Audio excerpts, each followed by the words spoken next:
আজ আমি এসে দাঁড়িয়েছি বাংলা সাহিত্যের অমর কবি, পল্লী কবি হিসেবে পরিচিত যিনি জসীমউদ্দীনের জন্মভিটায়, যা অবস্থিত ফরিদপুর জেলার নিভৃত ও শান্ত এক গ্রামীণ পরিবেশে। এই স্থানটি আসার পথও যেন এক কবিতার মতো। তো ফরিদপুর শহর থেকে অটো গাড়িতে খেয়াঘাট অব্দি এসে পৌঁছাতে হয়। খেয়াঘাটে নেমে সেখান থেকে পায়ে হেঁটে একটু আগালেই আমাদের পল্লী কবি জসীমউদ্দীনের বাড়ি। শহরের কোলাহল পিছনে ফেলে যত সামনে এগোই মনে হয় ততই প্রকৃতির সৌন্দর্য চোখে পড়ে। সবুজ ধান ক্ষেত, নদীর তীর আর গ্রামীণ জীবনের সরলতা যেন মনকে ছুঁয়ে দেয় আমাদের পল্লী কবি জসীমউদ্দীনের বসত ভিটায় এসে। তো অটো গাড়িতে এই পথটাতেই নামতে হয়। এই এখন আমার সামনে যে পথটা দেখতে পাচ্ছেন, এখানে নেমে সামনে পায়ে হেঁটে আগালে আমাদের পল্লী কবি জসীমউদ্দীনের বাড়িতে আসতে পারবেন আপনারা। দোলও এখন নেই, কেননা এই নদীটা এখন মৃতপ্রায় অবস্থায় রয়েছে। বিশেষ করে পায়ে হাঁটার পথটুকু যেন আরো বেশি অনুভব করার মতো। পল্লী কবির এই পল্লী বাংলার সৌন্দর্য, চারপাশে সবুজ গাছপালা, মাটির পথ আর পাখির এই কলকতান, মনে হবে প্রকৃতি হয়তো কবির কাব্য চেনার প্রধান উৎস ছিল। বাড়ির দিকে আগাচ্ছি। আশেপাশের এক নিরিবিলি পরিবেশ, নিরবচ্ছন্ন অবস্থায় রয়েছে এই পরিবেশ ও প্রকৃতি। গ্রামীণ মানুষের সুখ দুঃখ, প্রেম বিরহ এবং জীবন সংগ্রামকে তুলে ধরেছিলেন আমাদের এই পল্লী কবি। তার বিখ্যাত কিছু কাব্যগ্রন্থ রয়েছে, বিশেষ করে নকশিকাঁথার মাঠ ও সজনবাদিয়ার ঘাট আজও বাংলা সাহিত্যের অমূল্য সম্পদ হিসেবে কিন্তু পরিচিত। মূলত সামনে যে বাড়ির দিকে আগাচ্ছি, এই বাড়ির প্রতি কোণ যেন কবির স্মৃতিচিহ্ন ভরা রয়েছে। এখানে এসে উপলব্ধ করলাম যে কেন মানুষ আমাদের পল্লী কবি জসীমউদ্দীনকে এত ভালোবাসতেন। মূলত এই ভালোবাসার পিছনে অনেক কারণ রয়েছে, কেননা গ্রামের যেই গ্রামীণ হৃদয়ের কথা, তিনি গ্রামীণ হৃদয়ের কথা তুলে ধরতেন। সেই সাথে তার লেখাতে নদী, খাল, বিল, কাঁথা সেলাই, মায়ের কান্না, রাখালের বাঁশির সুর, সকল কিছু একসাথে ফুটে উঠত। তো এই জন্যই পল্লী কবি জসীমউদ্দীনকে মানুষ এতটা পছন্দ করতেন। এবং পিছনে দেখতে পাচ্ছেন বিস্তর মাঠ। এই মাঠে সারা দিন মানুষের হই হুল্লোড় লেগেই থাকে। দূর দূরান্ত থেকে মানুষ এখানে আসেন, ঘুরেন। তো এখন আমি যেই এরিয়াটাতে এসে পৌঁছেছি, এখানেই আমাদের প্রিয় পল্লী কবি জসীমউদ্দীন সমাহিত আছেন। তার ওফাতের পরবর্তীতে তাকে এখানেই সমাহিত করা হয়। সেই সাথে তার পাশেই শুয়ে আছেন তার প্রিয় গৃহিণী। একটু দূরেই, পাশে বলতে মাঝার একটা কবর আছে, পাশে লেখা আছে মমতাজ জসীমউদ্দীন বা মণিমালা। তার মৃত্যু হয় 2006 সালে এবং জন্ম 1923 সাল এখানে দেওয়া আছে। সেই সাথে ফুলেল শুভেচ্ছা জানানোর জন্য কিছু ফুলেল মাল্যগুলো রয়েছে এখানে। তুই যে আমার বুক চেনা ধন, মানিক রতন, আমান মৌদুদুর আত্মার শান্তি কামনা উপলক্ষে এই ফুলেল শুভেচ্ছাটা জানানো হয়েছে। আচ্ছা, সামনের দিকে যদি একটু দেখি, সামনে কে কে শুয়ে আছেন পল্লী কবি জসীমউদ্দীনের সাথে। আমান মৌদুদ নামে এক ব্যক্তি আছেন, তার পরবর্তীতে মমতাজ জসীমউদ্দীন মণিমালা, ইনি পল্লী কবি জসীমউদ্দীনের পত্নী। আচ্ছা, কবি পত্নী তিনি। পাশে যিনি আছেন তিনি আসিফ মৌদুদ। এবং এই সেই আমাদের আকাঙ্ক্ষার বা ভালোবাসার যিনি কবি, আমাদের প্রিয় পল্লী কবি জসীমউদ্দীন, তিনি এখানে শুয়ে আছেন। তার মাধ্যমিক সার্টিফিকেট অনুযায়ী জন্ম তারিখ 1 জানুয়ারি 1904 সালে তিনি জন্মগ্রহণ করেন এবং 14 মার্চ 1976 সালে মৃত্যুবরণ করেন। তো এই সেই আমাদের চিরচেনা পল্লী কবি জসীমউদ্দীনের কবর, এখানেই তিনি সমাহিত আছেন। তার পাশে আছেন মরহুম আনসার উদ্দিন। মূলত মরহুম আনসার উদ্দিন ছিলেন আমাদের প্রিয় পল্লী কবি জসীমউদ্দীনের পিতা। তার পাশে শুয়ে আছেন আলহাজ মফিজ উদ্দিন, কবির বড় ভাই। কবির বড় ভাই মৃত্যুবরণ করেন 1963 সালে, মরহুম ডক্টর জামাল আনোয়ার বাসু। তিনি হলেন কবির মেজো ছেলে। এখানেই রয়েছেন কবির মেজো ছেলের কবর। তার পাশে রয়েছে মরহুম প্রফেসর নুরুদ্দিন আহমদ, কবির ছোট ভাই। এবং তার পরে রয়েছে আন্দ্রে আনোয়ার, কবির নাতি। এবং মরহুম কামাল আনোয়ার হাসু, কবির বড় ছেলে, তার পার্শ্ববর্তী কবরে শুয়ে আছেন। এছাড়াও পিছনের দিকে কিন্তু আরো অনেকগুলো কবর রয়েছে। এখানে ধারাবাহিকভাবে কবরগুলো রয়েছে এবং কবি পরিবার এখানেই কিন্তু শুয়ে আছেন।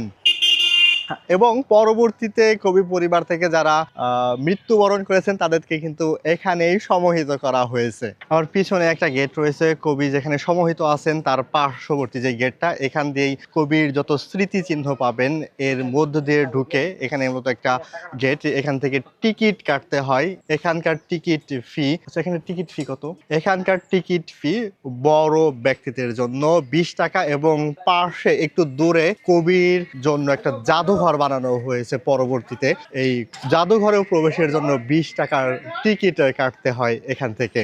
তো এইখানে এই পল্লী কবি জসিম উদ্দিনের জন্য বানানো জাদুঘর রয়েছে। সামনে লেখা আছে টিকিট কাউন্টার। একটু যদি সামনে আগাই সামনে দেখতে পারবো পল্লী কবি জসিম উদ্দিন স্মৃতি জাদুঘর। এইটাই সেই মিউজিয়াম পল্লী কবি জসিম উদ্দিনের উপলক্ষে বানানো। বাংলা সাহিত্যের বিশাল আকার, সাহিত্যকে যদি আকাশের সাথে তুলনা করি, বাংলা সাহিত্যের এই বিশাল আকাশের অনেক কাব্য প্রতিভার দীপ্তি ছড়িয়ে আছে কিন্তু আমাদের পল্লী কবি জসিম উদ্দিনের।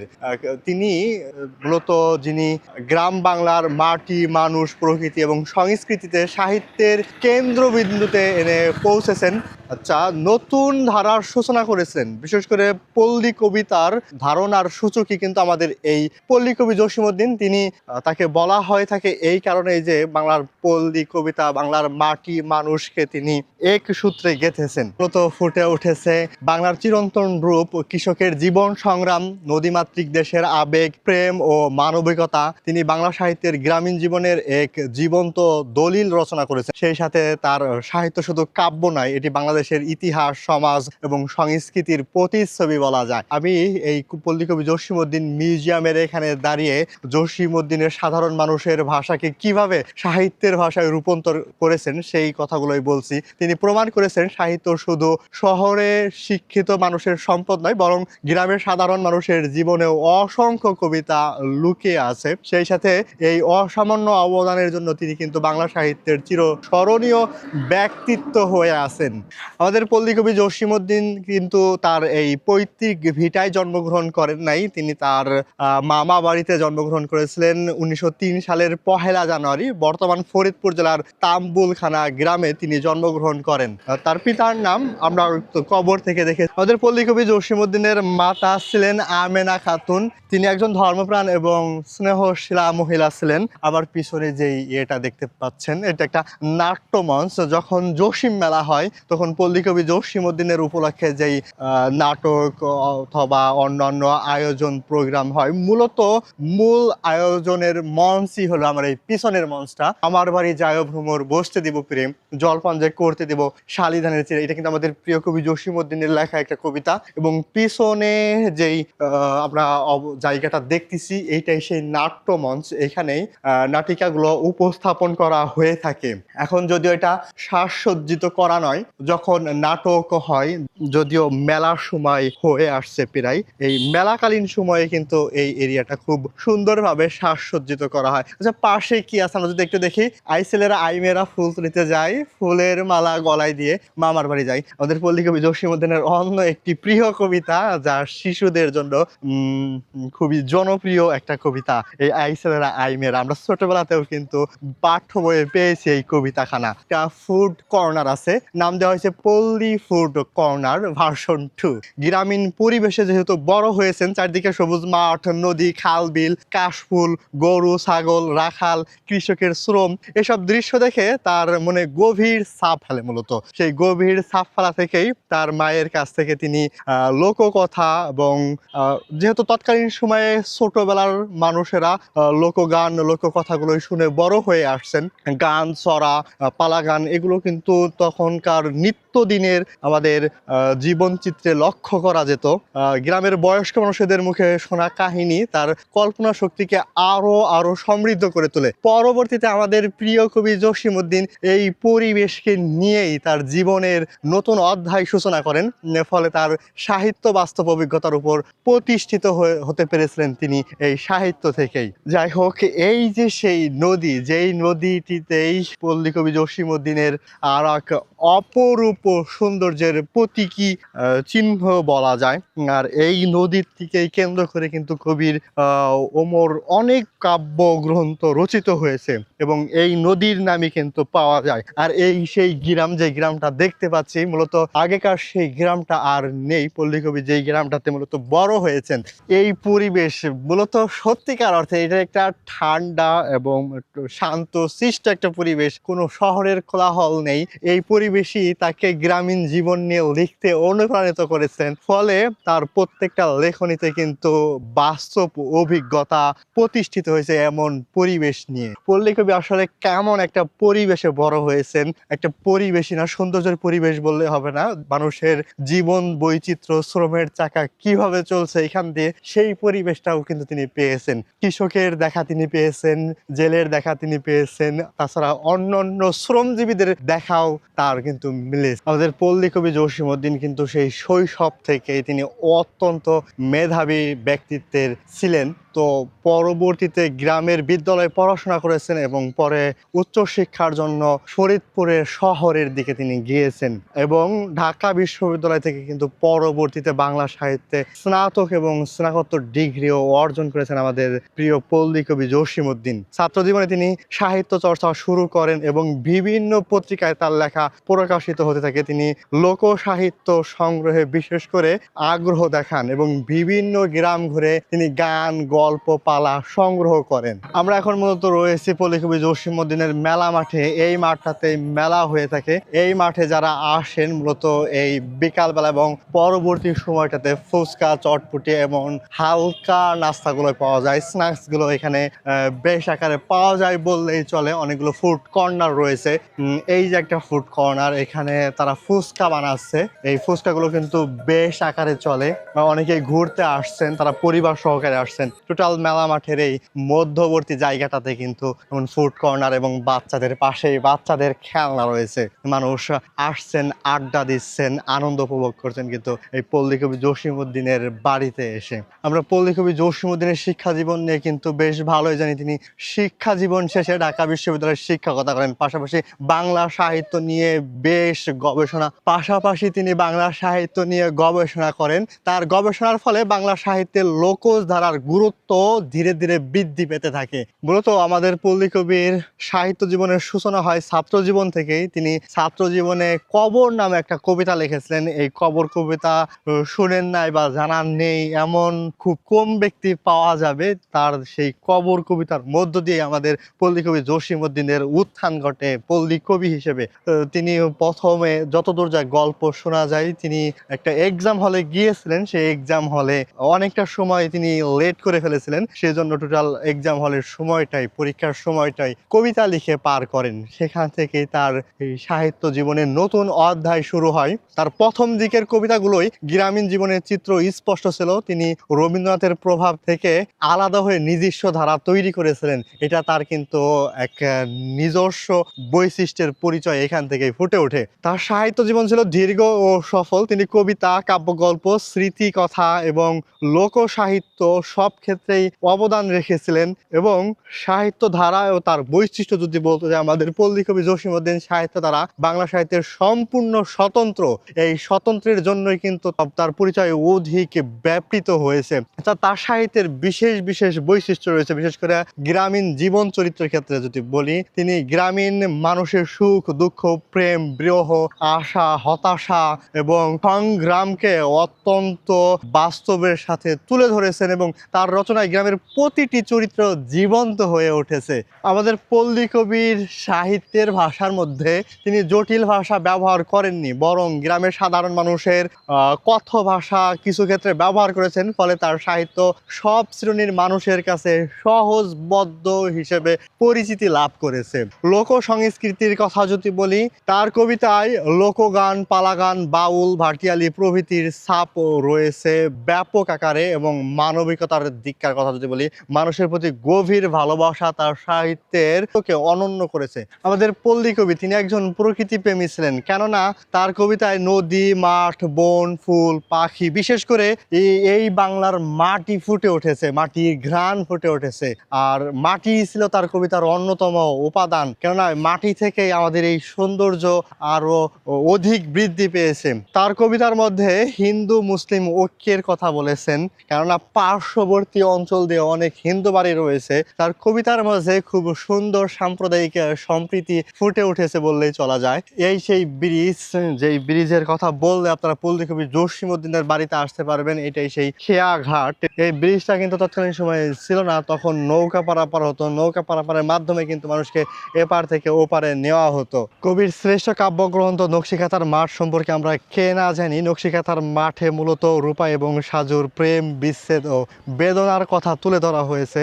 আর এই নকশিকাঁথা মাঠ কাব্যগ্রন্থে কিন্তু গ্রামের নারী জীবনের দুঃখ, বেদনা, হতাশা, অপেক্ষা এবং স্মৃতির প্রতীক হিসেবে এই নকশিকাঁথা ব্যবহার করা হয়েছে। শান্তশিষ্ট পরিবেশে এসে সময় কাটাতে চান, তারা কিন্তু এমন একটি পরিবেশে এসে সময় কাটাতে পারবেন। তো এমন একটা পরিবেশে এসে যারা সময় কাটাতে চান তারা কিন্তু অবশ্যই পল্লী কবি জসীমউদ্দীনের এই খেয়া ঘাটে চলে আসতে পারেন বা দিয়ার ঘাট। এই কাব্যে দুই ভিন্ন ধর্মের বন্ধু, স্বজন এবং দলীয় সম্পর্ক তুলে ধরা হয়েছে, যেখানে একটি সাম্প্রদায়িক সম্প্রীতির এক অনন্য নিদর্শন বলা যায়। রাখালের সম্পর্ক, এই রাখালি কাব্যে মূলত রাখাল এবং প্রকৃতির যে বন্ধনটা খুব সুন্দরভাবে ফুটিয়ে তোলা হয়েছে। সেই সাথে পল্লী কবি জসীমউদ্দীনের ধান ক্ষেত যে কাব্যগ্রন্থ হয়েছে, কৃষি জীবন, শ্রম এবং কৃষকদের সংগ্রাম, প্রকৃতির সৌন্দর্য এখানে খুব সুন্দরভাবে ফুটিয়ে তোলা হয়েছে।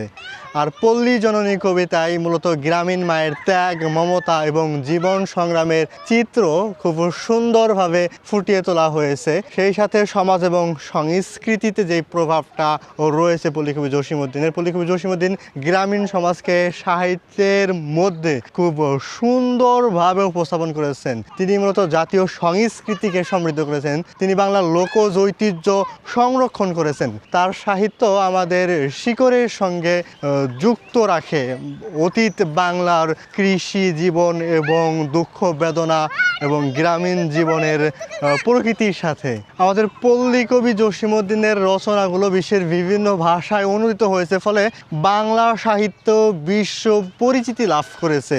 বাংলা সাহিত্যের প্রকৃতির সৌন্দর্যটা বিশ্ব দরবারে তুলে ধরেছেনই কিন্তু আমাদের পল্লী কবি জসীমউদ্দীন। তার মৃত্যুর কথা যদি বলি, আমাদের পল্লী কবি জসীমউদ্দীন তিনি 1976 সালের 14 মার্চ মৃত্যুবরণ করেন এবং তার রচনা নতুন প্রজন্মকে কিন্তু গ্রামীণ সংস্কৃতির প্রতি আকৃষ্ট করে।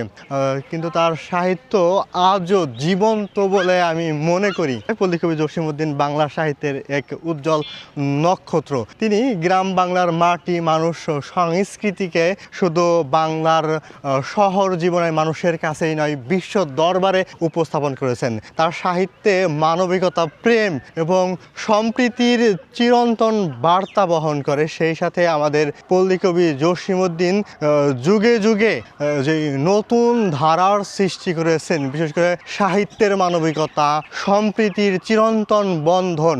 আধুনিক যুগে প্রযুক্তি এবং নগরায়নের ভিড়ে যখন মানুষ নিজের শিকড় ভুলতে বসেছে, তখন জসীমউদ্দীনের সাহিত্য আমাদের মনে করে দেয় গ্রামই আমাদের আত্মা। তার সাহিত্য শুধু অতীত ঐতিহ্য নয়, বর্তমান এবং ভবিষ্যতের জন্য কিন্তু প্রাসঙ্গিক একটি বিষয়। কুমার নদ পুনর্খনন প্রকল্পের আওতায় পল্লী কবি জসীমউদ্দীনের মেলার মাঠে 340 মিটারের এই রাস্তাটা বা তিরুপতি রক্ষা হিসেবে, নদীর তীর রক্ষা হিসেবে এবং ওয়াকওয়ে নির্মাণ করা হয়। আর এই নির্মাণের অর্থ বছর ছিল কিন্তু 2022-23, আর এটা বাস্তবায়ন হয়েছে বাংলাদেশ। প্রথমে পল্লী কবি জসীমউদ্দীনের বাড়ি বাড়িতে যখন আসলাম তখন কিন্তু আপনাদের সকলের উদ্দেশ্যে বলছি কোনো টিকিট লাগে না। তো পল্লী কবি জসীমউদ্দিনের ব্যবহৃত যে আসবাবপত্রগুলো আছে এবং তার বাড়িতে ঢোকার সময় একটা টিকিট কাটতে হয়, যে টিকিট ফি মাত্র 20 টাকা। তো এখন আমি পল্লী কবি জসীমউদ্দিনের বাড়ির দিকে ঢুকতেছি। তো এইখানে কিন্তু প্রথমেই যেই দুটা দোলনা দেখতেছি, বাচ্চাদের জন্য দুটো দোলনা রাখা হয়েছে এইখানে। এবং পল্লী কবি জসীমউদ্দিনের যেই কবরটা, এখানে পারিবারিক কবরস্থান তৈরি করা হয়েছে একটু উঁচু করে রাস্তার সাথে মিল রেখে। তো অনেকে আসেন এখানে ছবি তোলেন এবং একটা গেট রয়েছে, উপরে একটা গেট রয়েছে পল্লী কবি জসীমউদ্দিনের কবরে ওঠার জন্য। এই গেটটা এখন বন্ধ রয়েছে। আমি কিন্তু ভিতরে আছি, পল্লী কবি জসীমউদ্দিনের বাড়ির ভিতরেই। সামনে কিন্তু অনেক অতি প্রথমেই যে ব্যানারটা দেখতে পাচ্ছি, এই ব্যানারটাই কিন্তু তার প্রথম যেই আলোড়ন সৃষ্টিকারী কবিতা, সেই কবিতাটি নিয়ে। এই সামনে দেখতে পাচ্ছেন কিনা আমি জানি না, এই সামনে লেখা আছে কবর, এইখানে তোর দাদির কবর ডালিম গাছের তলে, 30 বছর ভিজাইয়া রেখেছি দুই নয়নের জলে। এবং সর্বশেষ সেই ফাল্গুনে বাপ্তর এসে কহিল আমারে ডাকি, বাজান আমার শরীর আজকে কি যে করে থাকি। তো একাধারে ধাপে ধাপে ধাপে ধাপে কিন্তু পল্লী কবি জসীমউদ্দিনের এই সেই কবর কবিতা, ওইখান থেকে শুরু। প্রথম ব্যানার, দ্বিতীয় ব্যানার এবং তৃতীয় ব্যানারেও কিন্তু তার কবর রয়েছে। আই খোদা দয়াময় আমার বুঝির তরেতে যেন গো ভেস্তে নাজেল হয়।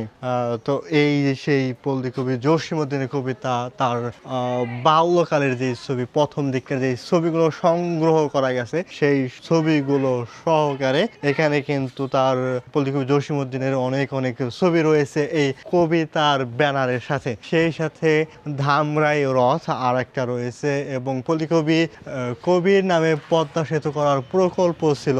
এখানে একটা কথা লেখা দেখলাম, আমার নিজের কাছে একটু আমি উৎসাহিত হয়ে পড়েছি। কথাটা কি একটু দেখে নেই। এখানে লেখা আছে পল্লী কবির নামে পদ্মা সেতু করার প্রকল্প ছিল। সাবেক যোগাযোগ মন্ত্রী ব্যারিস্টার নাজমুল হুদা বলেছেন পল্লী কবি জসীমউদ্দিনের নামে এবং বর্তমান নির্মাণ মূল্যের অর্ধেক অর্থ দিয়েই পদ্মা সেতু করার প্রকল্প করার কথা ছিল। এই পরিকল্পনাটা ছিল পরবর্তীতে 4 দলীয় জোট সরকারের আমলে যোগাযোগ মন্ত্রী থাকাকালীন এ সেতু পল্লী কবি জসীমউদ্দিনের নামে নামকরণ এবং এর ব্যয়ভার বর্তমান নির্মাণ মূল্যের অর্ধেক রেখেই সেতুর নকশা বাস্তবায়ন করেছিলাম। অথচ সেই পদ্মা সেতু নির্মাণের ব্যয়ভার বাড়িয়ে সেতু নির্মাণ অনিশ্চয়তার দিকে নিয়ে যাওয়া হয়। তো পল্লী কবি জসীমউদ্দিনের নামে কিন্তু আমাদের এই যে পদ্মা সেতুটা, এই সেতুটা হওয়ার কথা ছিল। এইটা আমাদের অবজারভারে উল্লেখ আছে, 2014 সালে উল্লেখিত হয়েছে। যাই হোক, পরবর্তীতে সমুদ্র তীরে জসীমউদ্দিনের দুই ছেলেই সকালের নাস্তা খাইয়া যাই শিক্ষা প্রতিষ্ঠানে চলিয়া যায়। তো এইটা হলো সমুদ্র তীর নিয়ে পল্লী কবি জসীমউদ্দিনের লেখা। এবং পরবর্তীতে পরের যেটা দেখি, অনেক অনেক কথা যা পল্লী কবি জসীমউদ্দিন লিখেছিলেন ধারাবাহিকভাবে এখানে ফুটিয়ে তোলা হয়েছে ব্যানারের মাধ্যমে। আর এই যে একটা যে ছবি দেখতে পাচ্ছি, এখানে পল্লী কবি জসীমউদ্দিন এবং তার পত্নী মমতাজ জসীমউদ্দিনের ছবি রয়েছে। দুইজন একের সাথে এক ব্যানারে রয়েছে। আমিও তাদের সঙ্গ দিলাম এবং ছবিটা কিন্তু 1968 সালে তোলা হয়েছে, আর আমি সঙ্গ দিচ্ছি 2026 সালে এসে। যাই হোক, কবির বড় ছেলে 1961 সালে লন্ডনে যাওয়ার প্রাককালে এই ছবিটি তোলা হয়েছিল। এই যে একটা ছবি, এই ছবিটি তোলা হয়েছিল কবি ও বাসমণির পত্রালাপ। এই যে কবি এবং বাসমণির পত্রালাপ এখানে উল্লেখ করা হয়েছে। যাই হোক, পল্লী কবি জসীমউদ্দিনের বাড়িতে আর কি কি আছে তাই দেখবো। আমরা হুট করে এদিকে ঢুকেছি, মূলত ধারাবাহিকভাবে শেষ করার চেষ্টা করব। ওই দিক থেকে ঢুকি।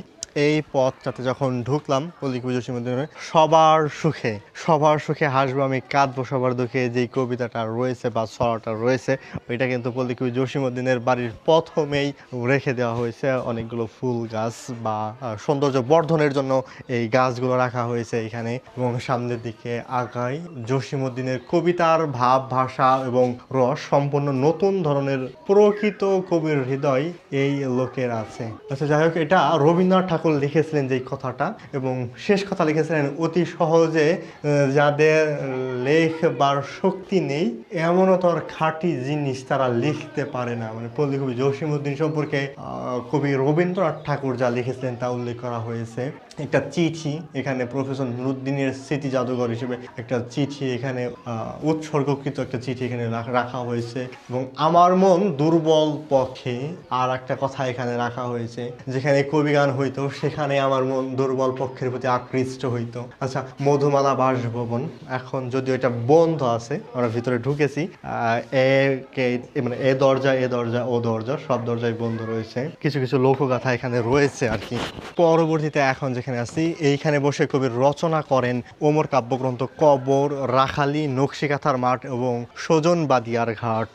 যে কাব্যগ্রন্থগুলোর কথা বলেছিলাম এইখানে বসেই এই সেই ঘর, অনেকগুলো হাড়ি রয়েছে এখানে ঝুলিয়ে ঝুলিয়ে রাখা হয়েছে, যদিও সৌন্দর্য বর্ধনের জন্য এই কাজগুলো করা হয়েছে। পল্লী কবি জসিমউদ্দিন সম্পর্কে যদি আসলে মূলত বলতে যায় তার কিন্তু বলে শেষ করতে পারবো না, কারণ জসিমউদ্দিনের পরিচয় এখানে অনেকাংশে তুলে ধরা হয়েছে। কত সালে তিনি কি করেছেন তাও এখানে উল্লেখ করা হয়েছে। টোটাল একটা ফাইলই রয়েছে পল্লী কবি জসিমউদ্দিন সম্পর্কে। আচ্ছা, আমার বাড়ি যায় ভ্রমর, এই বরাবর পথ, মৌরি ফুলের গন্ধ সুখে থামিও তব রথ। এই তো পল্লী কবি জসিমউদ্দিন। ভিতরে অনেকগুলো মাটির মূর্তি রয়েছে সুন্দর সাজানো। পল্লী কবি জসিমউদ্দিনের ব্যবহৃত আসবাবগুলো এই ভিতর বরাবর কিন্তু রয়েছে। এখন যেগুলো দেখতে পাচ্ছি অনেকগুলো হাড়ি রয়েছে এখানে, হাড়ির ভার রয়েছে, কেননা আগেকার দিনে কিন্তু এমন হাড়িগুলোই ব্যবহার করা হতো, এগুলোই কিন্তু ব্যবহৃত হতো বিভিন্ন জিনিসপাতি রাখার জন্য, বিশেষ করে মুড়ির কোলা হিসেবে কিন্তু এগুলো পরিচিত বেশি। তো এই আসবাবগুলো এই পল্লী কবি জসিমউদ্দিন ব্যবহার করেছেন এবং এই ঘরখানাতেই পল্লী কবি জসিমউদ্দিন বসতেন এবং তার কাব্যগ্রন্থগুলো রচনা করতেন। সেইখান থেকে যদি সামনের দিকে আগাই, তো সামনের দিকে আগালে দেখি কি দেখতে পাওয়া যায়। এখানে রয়েছে আমাদের গরিবের সংসার, ঘি ময়দা ছানা দিয়া জৌলুস পিঠা তৈরি করিবার উপকরণ মায়ের ছিল না, চাউলের গুঁড়া আর গুড় এই মাত্র মায়ের সম্পদ। জসিমউদ্দিন এই কথাটাই উল্লেখ করেছেন।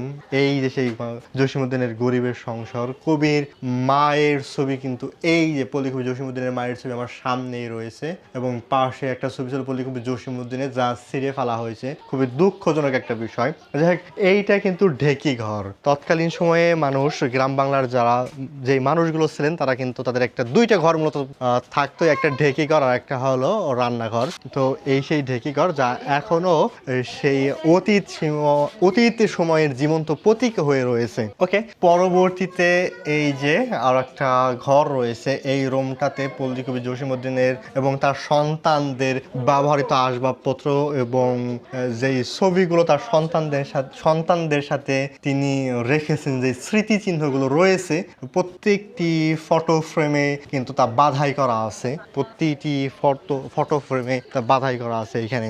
এবং সামনে একটা ক্যাফের মতো রয়েছে, যে এখানে কিনা কসমেটিক্স দ্রব্যাদি সহ বিভিন্ন, যদিও তৈজসপত্র এখন আর লক্ষ্য করা যায় না, অতীত সময়ে কিন্তু বেশ পরিমাণে তৈজসপত্র লক্ষ্য করা যেত। এই সামনে যে তৈজসপত্রগুলো রয়েছে এবং ফুলের বাহারি রকমের ফুলের যে পাত্রগুলো রয়েছে প্লাস্টিকের বা চাইনিজ ফুলগুলো কিন্তু এখানে রাখা হয়েছে। আচ্ছা, মাটির তৈরি যেই আগেকার ঐতিহ্যের প্রতীক হিসেবে রয়েছে তা কিন্তু এইখানে রাখা হয়েছে।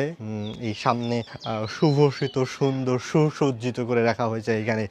নিরিবিলি পরিবেশ। কবি মূলত তার সজনবাদিয়ার ঘাট বা নকশিকাঁথার মাঠ যেই কাব্যগ্রন্থগুলো রচনা করেছেন তার রচিত কাব্যগ্রন্থর ঘরখানাও কিন্তু এক নিরিবিলি পরিবেশে। তো সামনেই যারা এখানে আসবেন টোটাল পথটা একটু দেখেন, পল্লী কবি জসিমউদ্দিনের বাড়িতে এসে এখানে কিন্তু বসার জন্য বড় বড় কংক্রিটের বেঞ্চ পাবেন, এখানে বসতে পারবেন। তো এই যে এখানে একটা বেঞ্চ রয়েছে, পিছনে আর একটা বেঞ্চ এবং পাশে আর একটা বেঞ্চ রয়েছে। সেই সাথে এই হলো সেই বাড়ি বা এই হলো সে একটা ঘর, যেই ঘরেতে পল্লী কবি এবং কবি পরিবার বড় হয়েছেন এবং পরবর্তীতে এখান থেকেই কিন্তু তাদের চির বিদায় হয় নাই বললেই চলে, বা এখানে মানুষের বসবাস তেমন নেই বললেই চলে পল্লী কবি এবং কবি পরিবারের। যাক, এখন আমি যেই ঘরখানার সামনে আসছি, আমার সোনার বাংলা, আমার মাটির বাংলা, নীল সবুজের দোলে দোলাও তোমার ক্ষেতের ধান, গাছের ছায় শীতল বাতাস, সরাই বনের ফুলের সুবাস, কুটির ভরা স্নেহে উদাস, ভাইয়ের মায়ের প্রাণ। তো এখানে পল্লী কবি জসীমউদ্দিনের এবং তার পত্নীর ছবি রয়েছে, এই পল্লী কবি জসীমউদ্দিন এবং তার পত্নী। আর ঢেকি ঘরখানাতে পল্লী কবি জসীমউদ্দিন এবং তার মায়ের ছবিটা আমরা একটু আগে দেখে আসছি। 1975 সালে জার্মান যাওয়ার প্রাককালে মা বাবার সাথে তার মেজর ছেলে বাসু ছবি তুলেছেন, এই সেই ছবিখানা এখানে ব্যানারের মাধ্যমে ফুটিয়ে তোলা হয়েছে। আরো বিভিন্ন লেখনির মাধ্যমে কিন্তু এই বাড়িটিকে ফুটিয়ে তোলা হয়েছে। যদি এত লেখনি বললে অনেক বড় ভিডিও হয়ে যাবে। আমার জামাল কামাল স্কুলেতে যাই, চায়া দেখো রে নগরবাসী, এমন চান সুরজ আর আসেনি কোথায় রে, মোটর গাড়ি আর ঘোড়ার গাড়ি, চলে রে বাস আড়াআড়ি। কবিতাগুলো পড়লে কিন্তু তৎকালীন সময়ের প্রকৃতি পরিবেশ আর তৎকালীন সময়ের দুঃখিনী মায়ের যে ভালোবাসা হৃদয়কে একটু নাড়া দিয়ে ওঠায়। কেননা এই কথাটা যদি একটু দেখি, এমন চান সুরজ আর আসেনি কোথায় রে, কেননা প্রত্যেক মায়ের কাছেই কিন্তু তার নিজের সন্তান চাঁদ এবং সূর্যের, চাঁদ এখানে চাঁদ তো বুঝতে পারছেন, চাঁদ এবং সূর্য বলতে সূর্যকে বোঝানো হয়েছে। প্রত্যেক মায়ের কাছে কিন্তু তার সন্তান চাঁদ এবং সূর্যের চেয়েও বেশি কিছু। কেননা সন্তানের একটা কথা আছে, প্রচলিত একটা কথা আছে, সন্তানের কিছু হবার আগে কে জানে বলেন তো? মা। যাই হোক, এই কথাটা কিন্তু আসলে হৃদয় কাড়ে। এবং তার পল্লী জননী যে কবিতাটা আছে, সেই কবিতাটা পড়লেও কিন্তু আসলে মায়ের ভালোবাসা একেবারে হৃদয় থেকে উপলব্ধ করা যায়। 1951 থেকে 2020 সাল অ্যাঞ্জেলিকা আনোয়ার স্মৃতি অ্যালবাম, একটা অ্যালবাম রয়েছে এখানে। যাই হোক, অসাবধানে কখন জানি পরে কাহার গাই, ঘরে বৈশা মা জননী এদিক ওদিক চায়, আবার সেই মায়ের নাম, আবার সেই মায়ের ভালোবাসার গান। যাই হোক, ওই না গাড়ির চাক্কা মায়ের বুকের উপর দেয়া যায় রে, পথের পাশে দোকান ঘরে খাবার জিনিস থরে থরে, তার উপরে মাছি উড়ে, নানান রোগের জীবাণু তার পাই, কখন জানি জামাল কামাল তাই না কিনে খাই। এই কথাগুলো কিন্তু মায়ের হৃদয়ে বারবার জেগে ওঠে, জ্বলে ওঠে। কেননা তৎকালীন সময়ে রোগ হলে কিন্তু তা প্রতিকারের জন্য খুব কম ব্যবস্থাপনায় ছিল এবং ব্যাপক সমস্যার সাধিত হতো। দিন শেষে প্রত্যেক মা তার সন্তান হারা হতেন। আর মায়ের জীবনের সবচেয়ে বড় বেদনার চিহ্নই কিন্তু সেই একটা সন্তান হারার বেদনাটা। এখানে কিন্তু অনেক অনেক ছবি আছে। মমতাজ উদ্দিন ও সেজ ছেলে ফিরোজ আনোয়ার বাবু, ঢাকা 1961 সালে। তো তার পরিবারের অনেক অনেক, মমতাজ উদ্দিন রান্নাঘরে 1999 সালে তিনি ছবি তুলেছেন। আর যাই হোক, তার পরিবারের যেই ছবি বা স্মৃতিচিহ্নগুলো আছে তা কিন্তু দেওয়ালে দেওয়ালে ফুটিয়ে তোলা হয়েছে। হাসু বাসুকে লেখা কবির চিঠি, এই সেই চিঠি হাসু বাসুকে লেখা হয় যে চিঠিটা। পল্লী কবি জসীমউদ্দিন 1922 সালে কবর কবিতার রচনার সময় এই যে ছবিটা দেখতে পাচ্ছেন, এই ছবিটাই কিন্তু পল্লী কবি জসীমউদ্দিনের কবর কবিতা রচনাকালীন সময়টা, এবং তৎকালীন সময়ে কিন্তু তার ছবিটা কিন্তু এটাই। কবির আদরের নাতিন আমিন, কবির শেষ যাত্রা অম্বিকাপুর, নভেম্বর 1975 সালে পদ্মা নদীতে। কবির শেষ সময়ের ছবি কিন্তু, শেষ যাত্রাকালীন ছবি হলো এটা। 1959 সালে তুরস্ক ভ্রমণ যখন পল্লী কবি জসীমউদ্দিন করেন, এই ছবিখানায় তখন তোলা হয়েছিল। এবং পল্লী কবি জসীমউদ্দিন ও তার পত্নীকে 22/7/1969 পশ্চিমবঙ্গ সরকার গণসংবর্ধনা জ্ঞাপন করেন। বাংলাদেশের কবিকে এরকম স্বীকৃতি দেওয়া, বাংলাদেশের কোনো কবিকে এরকম স্বীকৃতি দেওয়া কিন্তু হয় নাই আগে। তো এই সেই ছবিখানা। 1958 সালে লাইফ পত্রিকার পৃথিবীর প্রথম ফটো এসেতে কালিদাস, রবীন্দ্রনাথ ঠাকুর ও জসীমউদ্দিন কবিতার ছবিতে অর্পণা সেন এই হলো নায়িকা ছিলেন। তিনি রবীন্দ্রনাথ ঠাকুর ও জসীমউদ্দিন কবিতার ছবিতে অভিনয় করেছেন। মানে এই পরেরটা 1969 সনে রবীন্দ্র ভারতী বিশ্ববিদ্যালয়ের ডক্টরেট উপাধি যখন পান, তিনি যখন ডি লিট উপাধি পান, তখন এই ছবিখানা তোলা হয়। হয় পল্লীকবি জসীমউদ্দিনের, এবং 1962 সালে রবীন্দ্র শতবার্ষিকীতে জওহরলাল নেহরু মুম্বাইতে তাকে সংবর্ধনা জানান। এই এক সাইডে পল্লীকবি, আমাদের পল্লীকবি জসীমউদ্দিন, এবং অপর সাইডে জওহরলাল নেহরুর ছবি রয়েছেন। এবং পরবর্তীতে কবির পত্নী ও ছেলে ডক্টর জামাল আনোয়ার 1970 সালে তোলা হয়েছে এই ছবি। এটা হলো কবির কমলাপুরের বাসভবন ঢাকা, এবং সেখানে দুই কন্যা রয়েছেন। কবির দুই মেয়ে হাসনা এবং আসমা, এই দুইজন ছিল কবির দুই মেয়ে। কবির বড় ছেলে এবং তার স্ত্রীর ছবি এখানে, যদিও তার স্ত্রীকে আমরা দেখতে পাচ্ছি একজন বিদেশি। এবং এই পাশে কবির বড় ছেলে কবি জসীমউদ্দিন ও তার পত্নী মমতাজ উদ্দিন 1968 সালে এই ছবিখানা তুলেছেন। পল্লীকবি জসীমউদ্দিন কমলাপুর বাসভবনে রয়েছেন। বাংলা সাহিত্য সম্মেলন যখন হয় তখন শেখ মুজিবুর রহমান সাহেবের সাথে এই ছবিখানা তোলা হয় পল্লীকবি জসীমউদ্দিনের। আর কবি কাজী নজরুল ইসলামের সাথে এই ছবিখানা পল্লীকবি জসীমউদ্দিন তুলেছেন। এবং প্রেসিডেন্ট আইয়ুব খানের সাথে সাহিত্যিকদের যখন সমাবেশ হয় তখন উপস্থিত ব্যক্তিদের মধ্যে পল্লীকবি জসীমউদ্দিনও ছিলেন। কবি জসীমউদ্দিন 1968 সালে তুলেছিলেন এই ছবিখানা। এই যে ছবিখানা এখন দেখতে পাচ্ছে। এবং 1951 সালে আমেরিকায় পল্লী সঙ্গীত সম্মেলনে ইন্ডিয়ানা পলিসে তিনি গিয়েছিলেন। জার্মান হাসপাতালে 1972 সালে যে ছবিখানা তুলেছিলেন। এমন এক এক করে বলতে গেলে কিন্তু হাজারো শব্দের প্রতিধ্বনি তোলা যায় পল্লীকবি জসীমউদ্দিনকে নিয়ে। তো আপনারা দেখতেই পাচ্ছেন টোটাল ঘরখানা জুড়ে রয়েছে আমাদের পল্লীকবি জসীমউদ্দিনের ছবি এবং তার পরিবার ব্যক্তিদের ছবি। সেই সাথে তিনি যে কৃতিত্বের সংবর্ধনাগুলো করেছেন সেই ছবিগুলো এখানে ফুটিয়ে তোলা হয়েছে। আচ্ছা, সামনে যে একটা জিনিস দেখতে পাচ্ছি, যে আসবাবটা দেখতে পাচ্ছি, এটা কি দেখে আপনারা চিনতে পারছেন এটা কোন আসবাব? এইটাই কিন্তু সেই পালকি। একটু ভালো করে দেখেন, এই যে সেই পালকি, এবং এই আনা হতো এই সেই পালকি এখানে রাখা হয়েছে। এবং সেই সাথে কিছু মাটির তৈজসপত্র রাখা হয়েছে এই দিকখানাতে। সেইখানে কি ছবি তোলা নিষেধ আগে ছিল।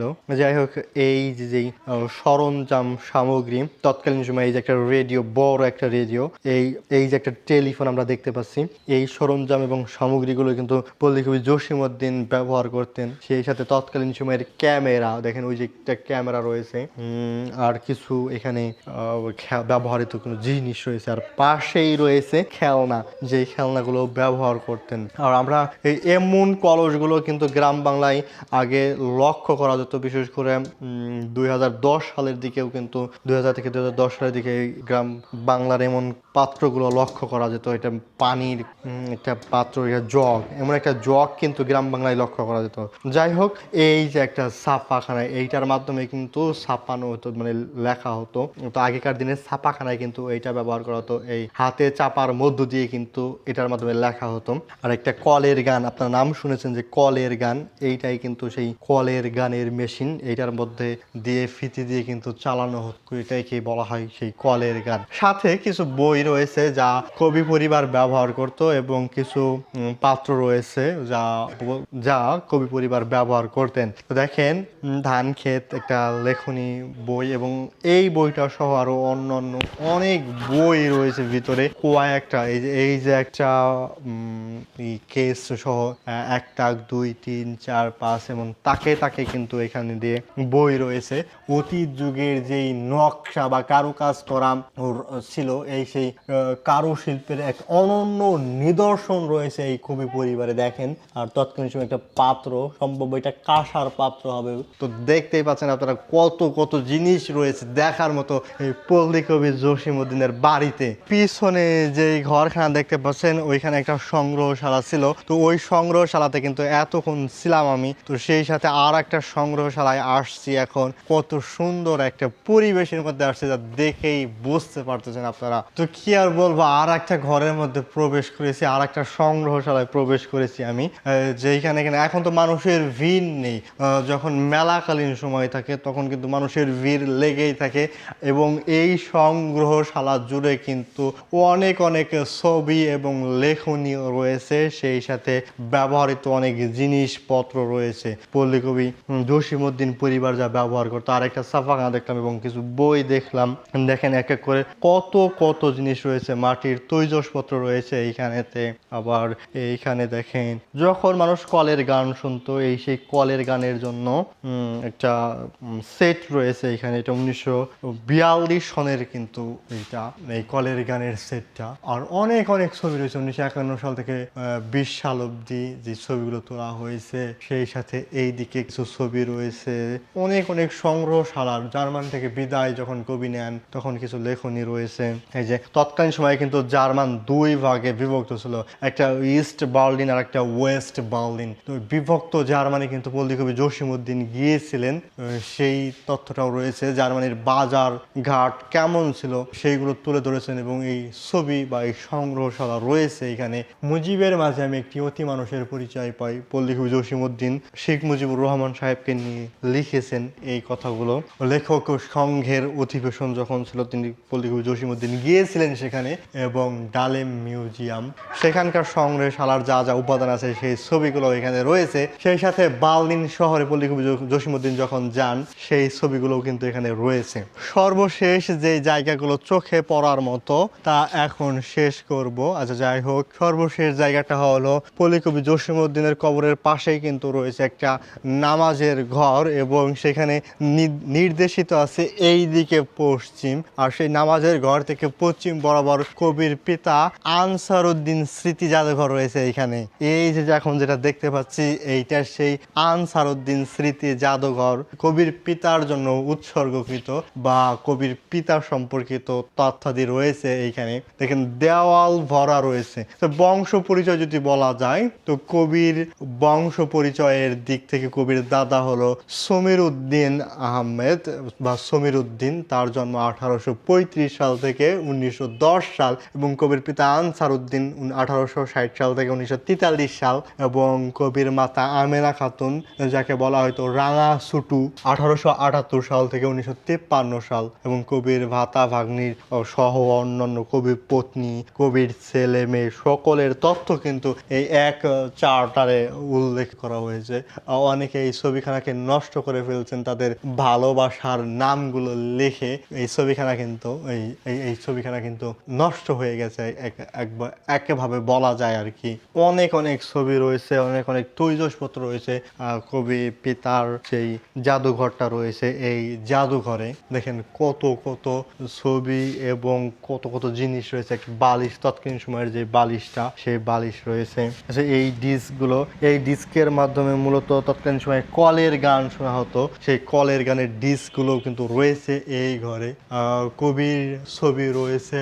আচ্ছা, ময়মনসিংহ গীতিকার ডক্টর দীনেশ চন্দ্র সেন এর সম্পাদিত বই, যখন জার্মান ভাষা সংকলন থেকে সংকলন করা হয়, সেই সংকলন থেকে এই ছবিটা, ময়মনসিংহ গীতিকার এই ছবিটা ছিল। তো এই ছবিটা এখানে সংগ্রহশালায় রাখা হয়েছে। এটা সহ আরো অন্যান্য অনেক ছবি রয়েছে এইখানে। আর বিশেষ করে আপনারা এসে দেখতে পাবেন এমন ছোট ছোট মাটির কলসি বা হাঁড়ি। তো এখানে কিন্তু এই কলসি বা হাঁড়িতে কিন্তু পানি ঠান্ডা থাকতো, পানি শীতল, গরমের সময় শীতলকরণের জন্য এই মাটির হাঁড়িগুলো কিন্তু ব্যবহার করা হতো। তো এই হাঁড়িগুলো কিন্তু দেখতে পাবেন। আর সবচেয়ে আরেক সৌন্দর্য বর্ধনের জন্য ছোট ছোট তৎকালীন সময়ে চাউল ঝাড়া বা অন্যান্য কিছু ফসলাদি ঝাড়ার জন্য, বাছাই করার জন্য যেই ব্যবহৃত পাত্র, তার নাম কুলো। এই যে সেই কুলো রাখা হয়েছে দুই পাশে দুটো, আর সৌন্দর্য বর্ধনের জন্য তো এই আছেই। শিল্পী হাশেম খান 1962 সনে লন্ডনে প্রকাশিত সজন বাদিয়ার ঘাট, এই যে এইটা হলো শিল্পী হাশেম খানের তৈরি করা এই সজন বাদিয়ার ঘাট।